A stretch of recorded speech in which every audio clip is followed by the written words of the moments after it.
Namo tassa bhagavato arahato samma sambuddhassa. Namo tassa bhagavato arahato samma sambuddhassa. Namo tassa bhagavato arahato samma sambuddhassa. Buddhaṃ Dhammāṃ Sanghaṃ Namasami. As many of you know, that just by accident we got into talking about the different factors of the Eightfold Path one after the other. And if I'm correct, actually people reminded me that this evening should be the talk on samasati, the right mindfulness. And many of you reminded me before that according to the suttas, samasati is always taught in terms of the 4 satipatthanas. But you know all that already, and there's many other talks which I've given on that, so I'm going to not say anything different, but to say something which is complementary about mindfulness. As many of you know, that the Buddha said that anyone who fulfills the anapanasati meditation also completes the 4 satipatthanas. So anyone who wants to do satipatthana meditation, just carry on watching your breath. That, said the Buddha, is satipatthana meditation, anapanasati, which is fascinating to actually keep mentioning that. Anapanasati, according to the Buddha, equals satipatthana. Even the first 4 stages of anapanasati fulfill kayagata sati, the mindfulness on the body. Fulfills it, not need to do it anymore, said the Buddha. But what does that truly mean? And I want to explore this evening the meaning of sati. And there's 2 parts to mindfulness which you should always bear in mind. One is to understand that it is the power of the mind to see what's going on.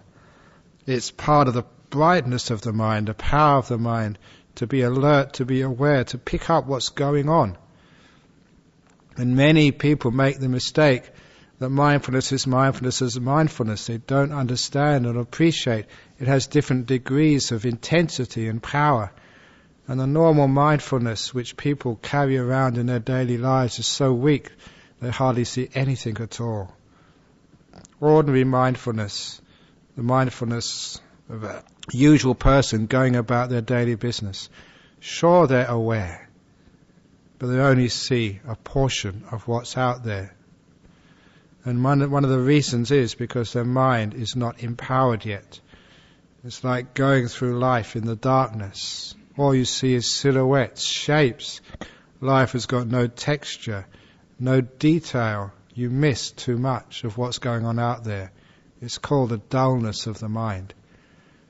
Obviously that when you've been into a jhana and your mind is empowered, then you understand what mindfulness can be. It's so sharp, it's so penetrating, that it's like a big searchlight. Whatever it looks at, it picks up everything. I've noticed that sometimes, this when I'm shaving in the morning, sometimes if there's not much light there, you can't see your stubble. But sometimes if there's a bright light, if the light in your bathroom is in the right position, you can see just so much stubble on your cheeks, on your chin. Just a little example, just of how when there's little light you can't see what's really there. But when you put on your glasses and there's a big light there, you can see just so much detail. It's there.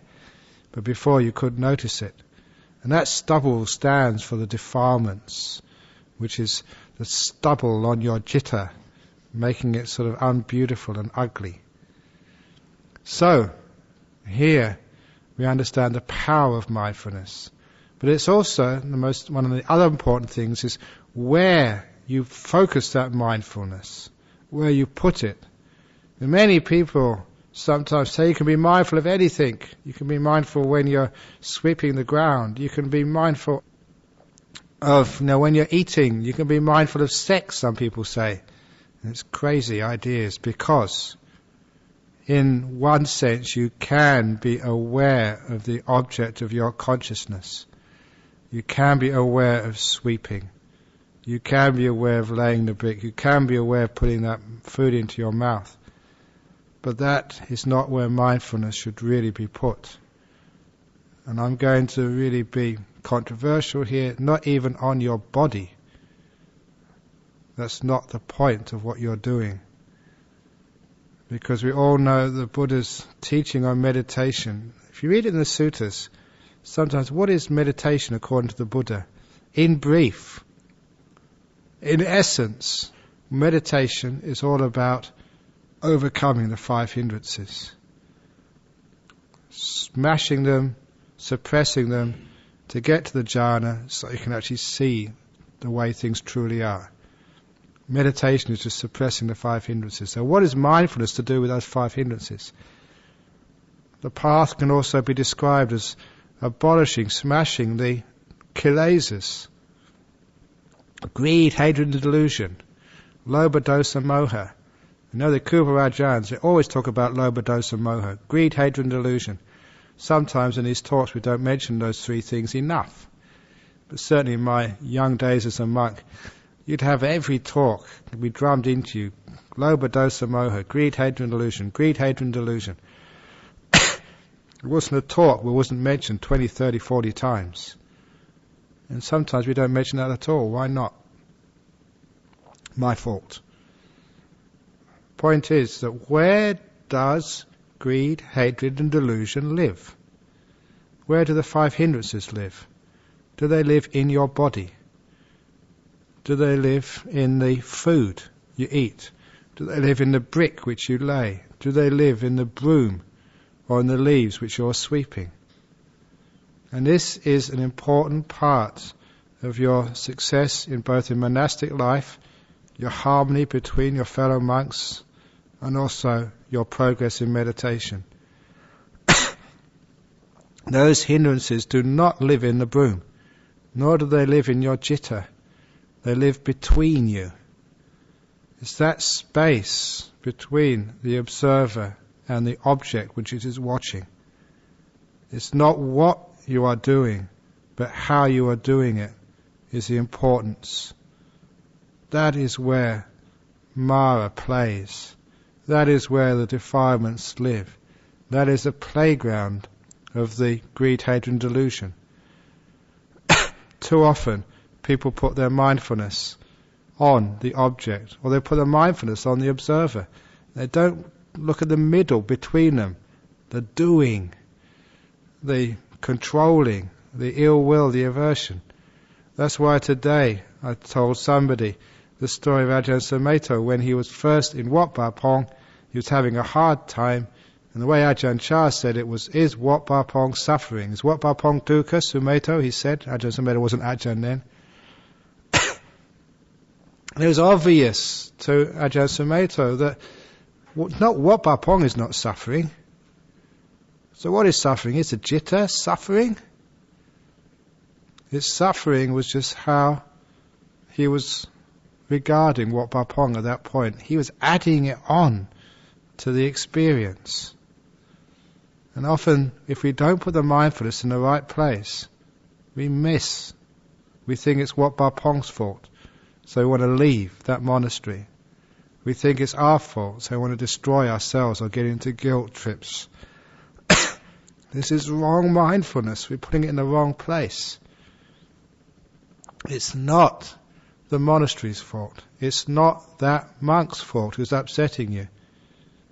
You're putting mindfulness in the wrong place. If you put all of the focus on that and think that is the cause of suffering, or that is the way you find liberation, on the objects of your senses. Nor if you put the object on, no, who's watching, what's watching this. That will never get you anywhere either. There's nothing there. Where you have to put the focus of your mindfulness is a space between the observer and the observed. And that's where you find the play of greed, hatred. That's where you find the desire and the aversions, the wanting and not wanting. where you start to make something of this world which is not. It's not inherent in it. There's the other powerful teaching of Ajahn Chah, which has so many ways you can elaborate. It's that teaching of when there was a big noisy parties close to Wat Ba Nanachat in the very early days, Bungwai village. Whenever they had a party, they just discovered generators and amplifiers and loudspeakers. When they had a party, it was just so loud that you'd be in your room, in your hut, and it was just like having a ghetto blaster, like loud music right in your room. You couldn't sleep. And meditation was hard. And it would go on to 3 o'clock in the morning. And by the time they finished, that was when the bell went, so you had to get up. So you hardly slept when those parties were on. So you complained to Ajahn Chah. First of all, you complained to the villagers. Asked the Puyai Ban, the head man of the village, look, we're monks here. You're supposed to be looking after us. You're just this loud music. Please turn it down. At least stop at 12 o'clock to give us 2 hours sleep. But they would never listen to us. But we thought they might listen to Ajahn Chah, so we complained to Ajahn Chah. Luang Por, can you please tell these villagers to turn it down for a couple of hours? And they would probably have listened to Ajahn Chah, but all Ajahn Chah said, his famous teaching, it's not the sound that disturbs you, it's you disturbing the sound. And that's just a powerful teaching of mindfulness.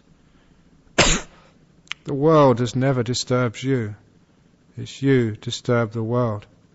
It's what you put in between you and the world creates a problem. It's not the world's fault. It's not your fault. It's a disturbance that your delusion puts in the middle. So when you put your mindfulness there, it's not what you have to experience in life. It's not what you have to do in life. It's not the job which is given to you in life. If you're cleaning the toilets, that's not the point. It's how you're doing that. So please put your mindfulness into this relationship you have with the objects of your mind in every moment. And then when you know where mindfulness should be put, then the path of meditation, the path of liberation becomes very clear to you. Because there you're looking directly at the hindrances. There you're looking directly at the defilements. Desire is your relationship with the citta and what you're experiencing. Ill will is the relationship between your citta and what you're experiencing.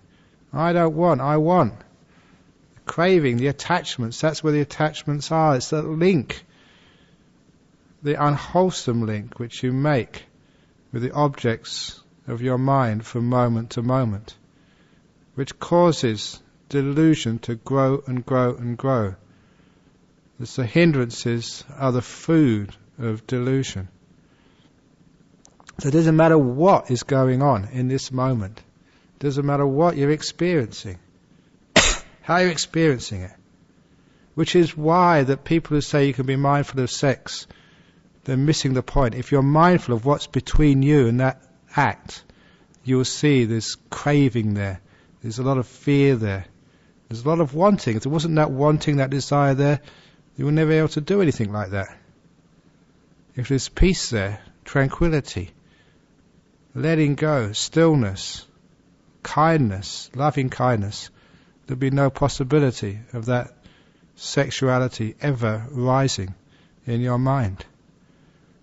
And people who say that, their mindfulness is focused on the wrong thing. Just like Ajahn Sumedho's mindfulness was focused on Wat Ba Pong and all its faults. Why Ajahn Chah said, it's not Wat Ba Pong's fault.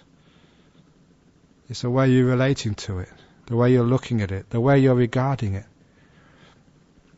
So I've been practicing that in my life for a long time now, especially when I have to do things. Every moment which I have to do a task, a job, traveling, talking to people, relating to people, people coming up and asking me stupid questions, so taking the time when I'm tired, whatever. It's not that experience which is a cause of suffering to me. I look at how am I relating to this thing which I'm asked to do? What's in between the observer, and this thing, this task at hand. So even this talk now, it's not the talk itself, but how I'm relating to giving this talk. That's what I'm focusing on. And I'm making sure that that is a pure relationship. The mindfulness, the awareness of that can actually see where craving comes from, where desire comes from, where pride comes from, where ill will comes from, where fear comes from, because that's its breeding ground. And even when I start meditating, sometimes you're tired, yeah, but the tiredness is the object of the mind. What's between you and that tiredness? Are you getting angry and upset at that, frustrated at that, thinking, why am I so tired? If you are, you're actually feeding the hindrances. It's not the tiredness. Tiredness is natural. I find I'm disturbing the tiredness. So I've learned from that teaching of Ajahn Chah, it's not the sound that disturbs you, it's you who disturb the sound. It's not life which disturbs you. It's not samsara which disturbs you. It's that disturbance you put in between. And once you sort of start to look at that, you find out how easy it is to meditate. Whenever, I don't know what you do when you start to close your eyes and you sit down, but don't just look at the object in your mind. Look at how you're looking at it. Are you actually creating peace? Are you creating freedom? Or are you creating with more desire, more wanting, more ill will, more frustration, more fear? Look at where those things arise from.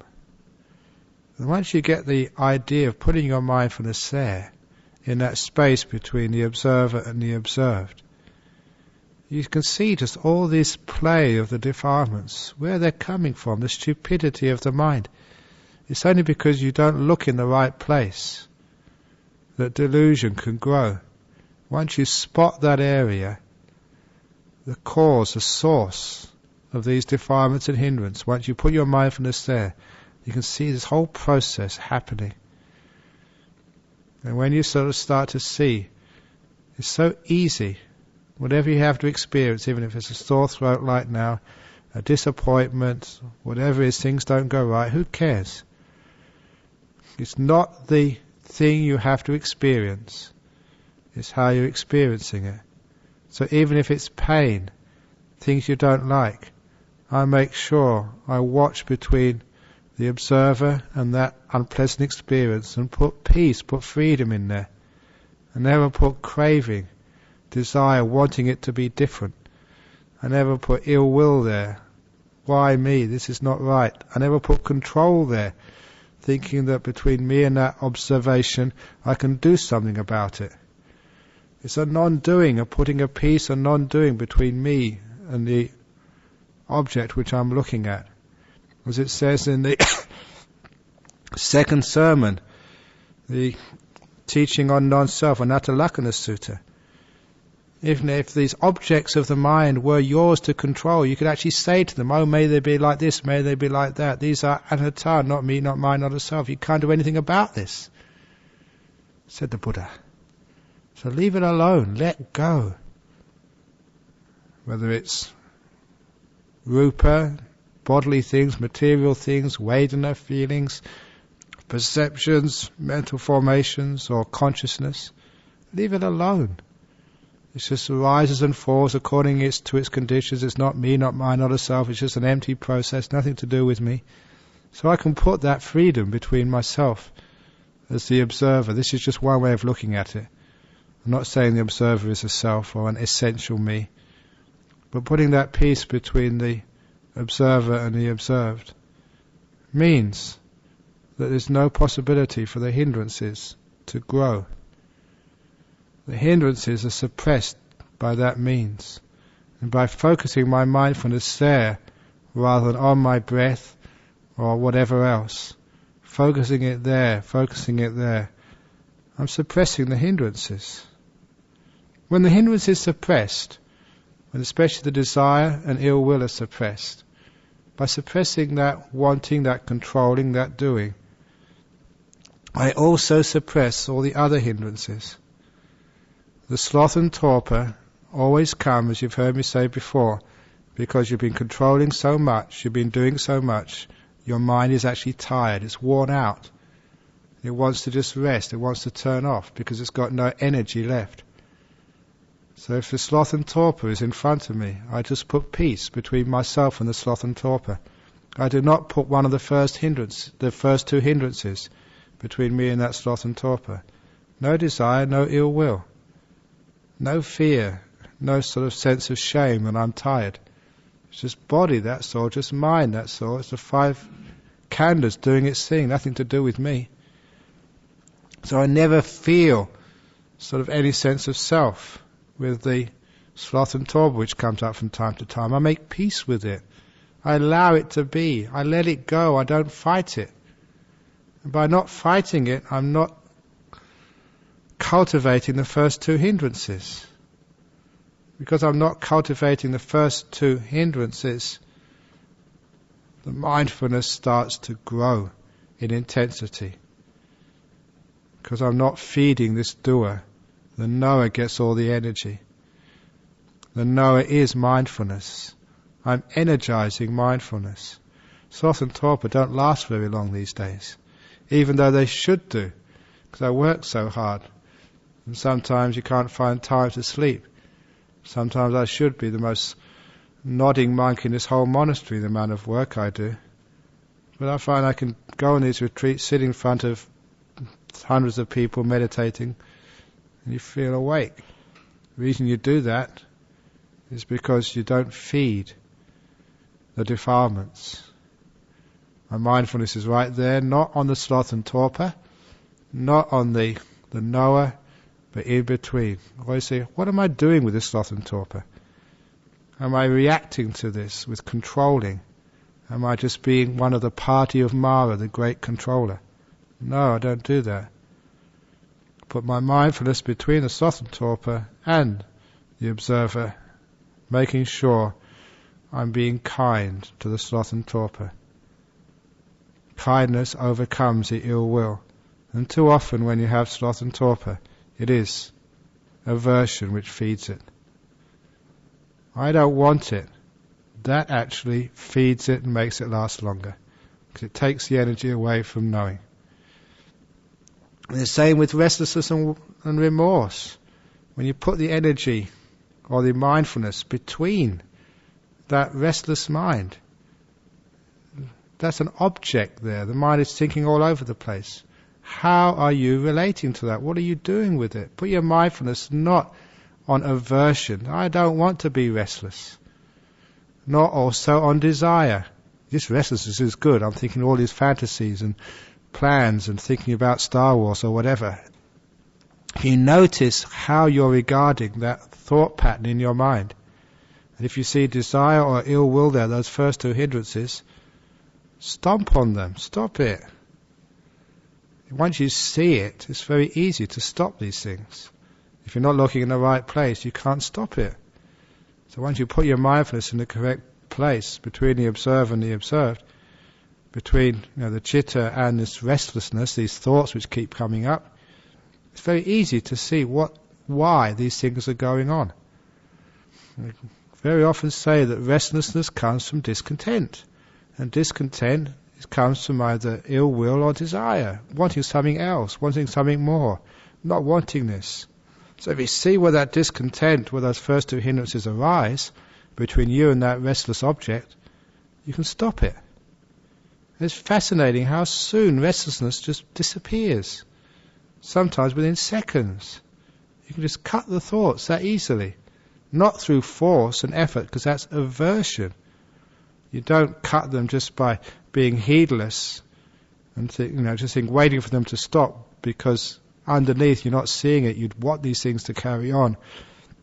You have desiring them. You want them to happen. Look what's between you and that thing, and you see what's feeding them. So you put your mindfulness there. Restlessness doesn't last very long, nor does remorse. Remorse is always reacting to the past. With desire and ill will. The same with doubt. It's another form of restlessness. If you look between what's you and that object which you're aware of, All this what is it business, leave it alone. Put peace in there, put acceptance in there, put patience in there. You'll find out later. You don't need to ask the questions now. So these beautiful qualities called patience, freedom, loving kindness, letting go, peace, they are the opposites of these first two hindrances. But you cannot put them in if you don't know where they go. So you insert these, like this pill, like this injection, between the observer and the observed. Once you can see that space, you put these things in there. Mindfulness sees that place.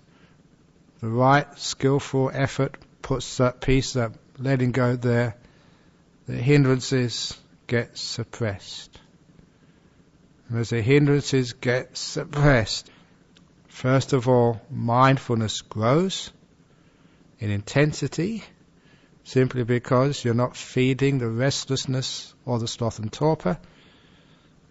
The mindfulness becomes brighter.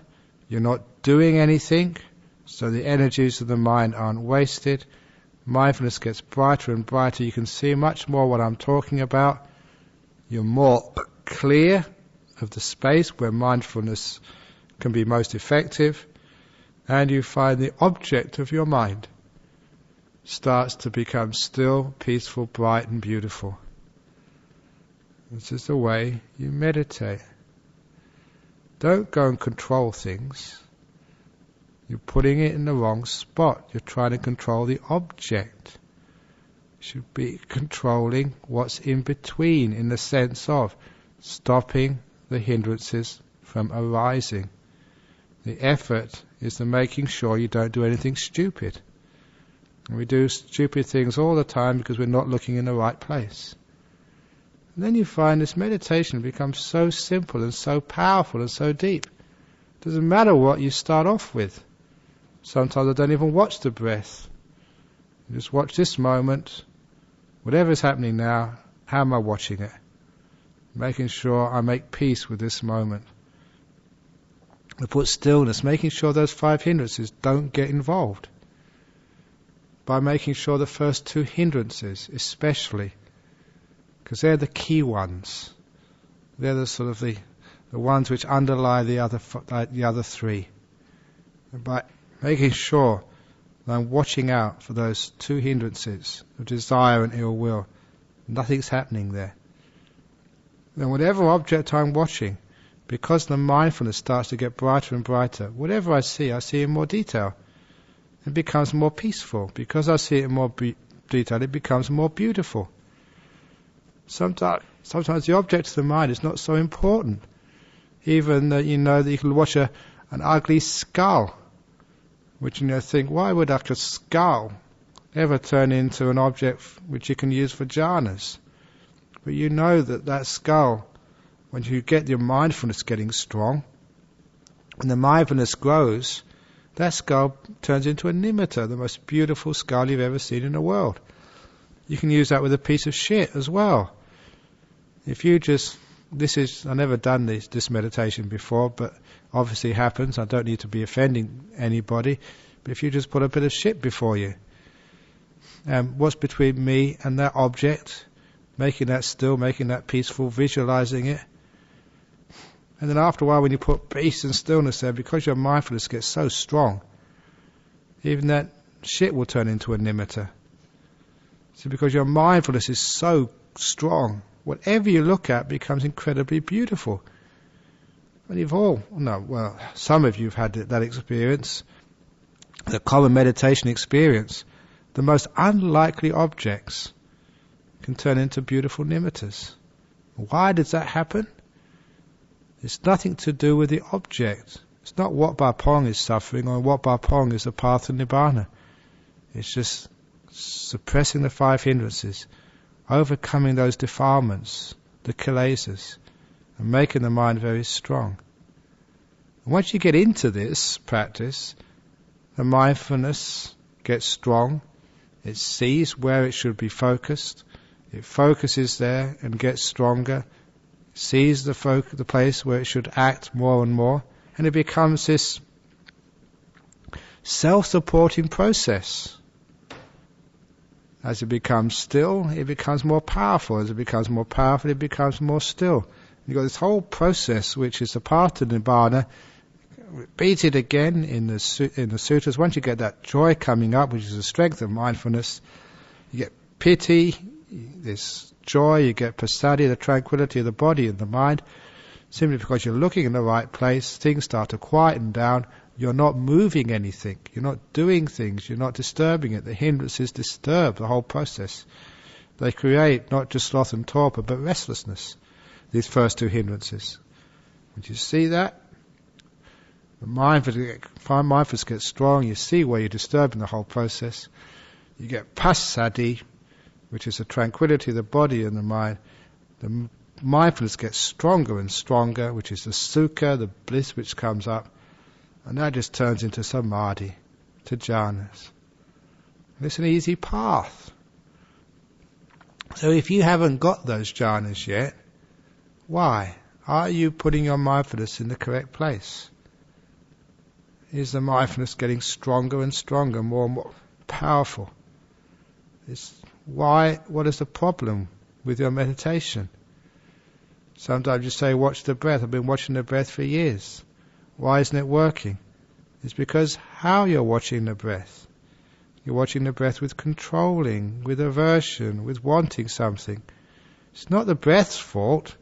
It's not Wat Pa Pong's fault. It's the way you're regarding Wat Pa Pong. It's the way you're regarding the breath. So look how I'm watching the breath. Certainly that was very clear to me when I was watching the breath, when I was trying to get somewhere with it. It would never settle down. It's obvious to me now I was feeding the hindrances. I should have been watching out for the hindrances rather than the breath. Now I know how to watch the breath with peace, with tranquility, not expecting anything, putting loving kindness. This breath now, whatever it is good enough for me. This is good enough. All those great teachings. Ajahn Brahm has just breathing a beautiful breath. This is nice. Breathe out a beautiful breath. It's how you're breathing in the breath and how you're breathing out the breath. That was Ajahn Brahm's great teaching. And that's the important part. You put your mindfulness right there. It's not whether you're breathing in, but how you're breathing in and out. Whether you're watching your body, doing body meditation. It's how you're watching your body. Not just sort of going through the 32 parts, but how you're relating to those 30 parts. What you're doing it for. Why are you doing it? What's between you and that exercise? Otherwise you find you never get to the goal of this path. Remember, hindrances, hindrances, hindrances. That's the essence of the Buddha's teachings. We have to suppress those hindrances to eventually eradicate them fully afterwards.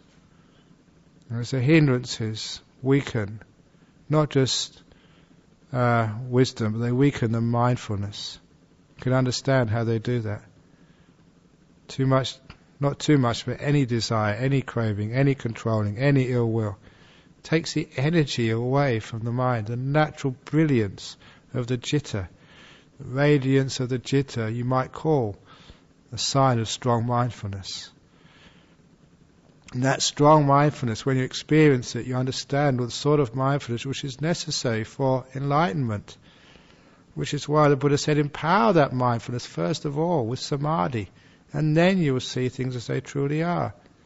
When you see things as they truly are, you can see just the playground, the place where these hindrances arise, the place where the defilements grow.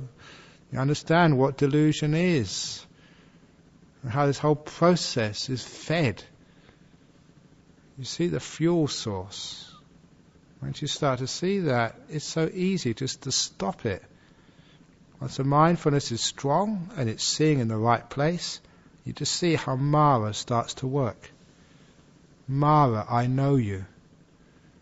You can see Mara in that space between you and what you're experiencing. What you're experiencing you might call the nimitta, the mind objects.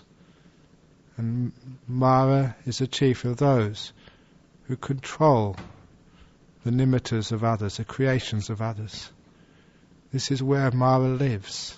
in that space between the observer and the observed. If you notice that, you can let go of, I know you, Mara, and this Mara just disappears. Once you can see that space between you and what you're experiencing, then just make that beautiful, make that pure, make that peaceful, make that compassionate, make that free, make that liberating, no greed, no hatred, no delusion there. Then the path is there for you. It's a path to Nibbana. You just keep that up. Maintain the mindfulness in that place. Maintain the effort to keep that space pure of the hindrances. Keep it pure of the first two hindrances first, and the other three will be brought along. And you find whatever you start watching, it becomes so peaceful, the mindfulness grows, you're more alert, you're more happy, you're more powerful. It doesn't matter what you're watching. Sometimes I've been very sick, even recently, just having this cold and having to, I got quite a bad cold, had it for the last week or two, but still I've been able to perform at my top level for the last couple of weeks, doing all this work and travelling. And the reason I can do that is because I always put that attention in that place between me and what I'm experiencing. Make that pure, and this cold, they can't bother me. You can keep on going, you can meditate, you can teach, because cold is not a problem anymore. It'll only be just how I react to that irritation of the body. And I keep putting peace there, keep putting freedom there, keep putting compassion there, keep putting non-controlling, non-aversion, keeping that place empty and pure. And it means that the energies of my mind are still really strong. When the energies of the mind are really strong, this brightness, this happiness. And that happiness and that brightness is the power of mindfulness. And that mindfulness being so powerful, it can even take an irritating cough or a cold and make it into some beautiful object. This is how we use mindfulness. And when that mindfulness is so strong and empowered, the five hindrances are gone. We gain in these jhanas, and then the mindfulness is incredibly powerful. And that's the time we start to understand that this body, these feelings, this jitta, these objects of the mind are not me, not mine, not a self. We empower our mind first of all. We make mindfulness strong by obliterating the five hindrances. And then the mindfulness is not just strong, but it's still. That powerful, brilliant mindfulness still. The five hindrances have gone. You can take up any object and you just see so deeply into it. Not only is it blissful, but it's powerful. Sometimes you wonder why it has to be so blissful. You understand the reason where the bliss comes from, the energy of the mind. But without that bliss, without that power of mindfulness, not only would it not be able to penetrate, but it would not be able to overcome the inherent fear of seeing something which is going to destroy your basic delusions. Sometimes the powered mindfulness is so important because fear of losing yourself, of losing your ego, your identity, is so strong. It's probably one of the last barriers to get out of samsara. The last barriers which you have to overcome to get arahat. The fear of complete disappearance. It's a barrier which very few people get over. One of the reasons why you can get over that barrier is just the power of the mindfulness and the bliss of it. Because the bliss is incredibly a great energy. It gives you courage, it empowers you. You're just so blissed out that nothing can make you afraid. You just go right over those barriers of fear. Who cares if I disappear? Who cares if there's nothing left afterwards? The bliss is so strong, you just go right through. This is mindfulness being so empowered, so courageous, so strong. You go just right against all of your illusions, your preconceptions, your habitual views which have been built up over the years, all the things you want to believe, all the things which you're too afraid to accept. The mindfulness is just too powerful. You just go right over it and right through it. That's how enlightenment happens. That's what insight truly is. All the really good insights, the ones which are worth something, just like the biggest kick up the butt you've ever had, but beautifully, just blissful kicks up the butt. That was nice. But, oh, what's happened? My God, something's different. Shocking you, just moving you into a new way of looking and thinking. And this is a power which is necessary. So with right mindfulness, first job is actually empower it. To empower it, make sure you're placing the little mindfulness you have in the right spot. You can't waste it. Do not put your mindfulness, do not be concerned about what you're experiencing. It's not this monastery's fault, it's not the food's fault, it's not your body's fault, it's not these words' fault. Don't put your mindfulness there. Put your mindfulness is how you're reacting to these words. What you're doing with these. This moment now, are you at peace with it? Even if you don't like it, even if it's wrong, that's not the point. Just be at peace with it. When someone calls you a pig, call you a donkey, you call you the most stupid, lazy, arrogant, proud monk in this whole monastery, it doesn't matter what they say. It's what's between you and those words. Put peace there. Put compassion there. Put emptiness there. And then hindrances just can't arise. The world will not move you. Just always be peace, no matter what happens. Even if you're being tortured, whatever you're experiencing, put peace and tranquility between you and that feeling. Make peace with it. It's just nature to have extreme fadiness sometimes. If you can put that, the hindrances can't survive. And even the torture becomes beautiful. In other words, it just disappears. It's not torture anymore. The mindfulness is in the right place. The mind gets incredibly strong, brave, courageous. And the jhanas just happen. Can't stop them because the hindrances, that which stops samadhi happening. You've seen the cause, the problem. You put your mindfulness there. Mindfulness just grows. Hindrances can't survive. You have this incredible antivirus which is focusing just right on the correct spot. And when you hit the spot, the place between you and the experience, it's amazing what happens. Just the hindrances can't survive very long. The kilesas just run out of food. Mindfulness gets strong. Bliss starts to come up. Stillness happens. No restlessness can survive there. Powerful mindfulness, bliss, and absolute stillness. When that builds up, what's that called? Jhana. Jhana is incredible bliss, stillness, and intense mindfulness. It's a good description. So you're building up those things until they just make it into a jhana. When you come out afterwards, a little bit of stillness is gone. You can see. Mind can move, but not that much. Your mindfulness is so strong, so penetrating, so courageous. You see those hindrances, see where they come from. You understand where they come from is this delusion of me and the doer, thinking that you're in control of all this. And then you can just focus on Anatta Lakkhana Sutta. 5 khandhas, they're not me, not mine, not a self. If they were, I could make them like this, make them like that. I could tell my mind, please don't have a cough. I could tell my body, please don't get sick.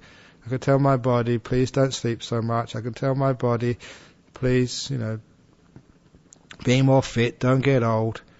Can't do that.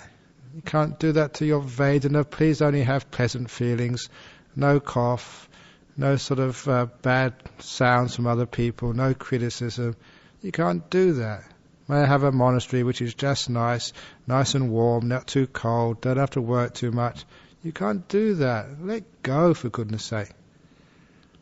When you see that there's no one here who's controlling it, there's emptiness here, no me, no mine, not a self, there's no doer in here, there's no know in here, it's all a process, no essential me. It's freedom, wonderful at last. There's no one in here, there's no one to get reborn, no one to suffer anymore, no one to actually have to give talks anymore and travel to Singapore anymore, no one actually to go and have to give ordinations and listen to these people ringing up every evening with their problems, no one who has to sort of go to sleep at night and wake up in the morning, brush your teeth and go through it all over again. So after, it's beautiful to know there's no one left in there. So you can say this is your last life and end it all. Wonderful. And just bring along as many people as you can. So right mindfulness. Put it in the right spot. And that's a trick. And it grows. See it more clearly. It gets empowered. And when it's so empowered through jhana, then you can put it onto the 5 khandhas. Then you can put it onto the 6 sense basis. Then you can put it onto the body and the mind. And you see through it so easily. Once you see it through it so easily, it's not just the 5 hindrances are suppressed. They are smashed to smithereens. Can't arise again. And that way your mindfulness is always just right there. And the space between the seeing and the seeing, the relationship, no real space there, it's the only place there is. Just in this process, this dance of samsara, cause and effect, cause and effect. When you see the process of karma, you can undo it all. Through the ending of delusion comes the ending of the karma formations. You stop making things anymore. Between you and the objects, there's no karma being made. You don't do anything. No desire, no aversion, no doing. You're just making peace in every moment naturally between you, or rather the observer and the observed. No karma formations. That's what it means by the sankhara nirodha, cessation of sankhara. What that means is just nothing to give rise to a new life. The consciousness, the vijnana in the next life won't arise. Neither will the nama rupa, the objects of consciousness in the next life. Samsara is ended. You're done with it. Good job. So this is mindfulness. Put it in the space between you and what you're observing. You never get upset at anything which happens to you in this monastery. You never sort of get craving for anything in this monastery. Food, you just eat it. No desire, no aversion. In that way, sloth and torpor won't have any feed anymore. Restlessness will be gone. No doubt. Get into deep meditations, jhanas, enlightenment, the whole work, all before I come back from Malaysia. So I expect you all to have understood this talk this evening. And I expect in 10 days, so 11 days' time, when I come back from Ipoh, there'll be more Aryas and more Arahats in this monastery. That's the talk this evening.